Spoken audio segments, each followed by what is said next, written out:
জীবনে প্রথম ধোঁকা খাওয়ার অভিজ্ঞতা শেয়ার করলেন লাক্স তারকা প্রসূন আজাদ।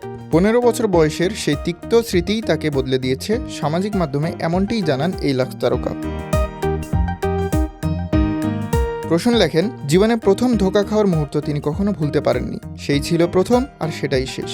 এরপর আর কাউকে বিশ্বাস করতে পারেননি, এমনকি নিজেকেও না। তিনি জানান, ভবিষ্যতে যদি তার সন্তানরা বড় হয়, তারা যেন কখনো কোনো মেয়ের সরলতার সুযোগ না নেয়। কারণ একজন মেয়ের দোয়ায় ভিখারি রাজা হতে পারে, আবার রাজাও হতে পারে ভিক্ষুক। রূপকের মাধ্যমে এমনই বার্তা দেন তিনি।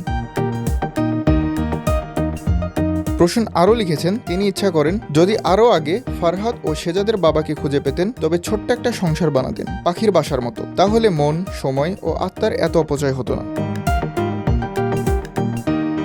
নেটিজেনদের মধ্যে প্রসূনের এই খোলামেলা স্বীকারোক্তি এখন আলোচনার কেন্দ্রে রয়েছে। পাশাপাশি তার ব্যক্তিজীবনেও ভক্তরা আগ্রহী। 2021 সালে ব্যবসায়ী ফারহান গাফফারের সঙ্গে বিবাহে আবদ্ধ হন প্রসূন। এর আগে 2016 সালে তিনি অন্য বিয়ে করেছিলেন, তবে সেই সংসার দীর্ঘস্থায়ী হয়নি।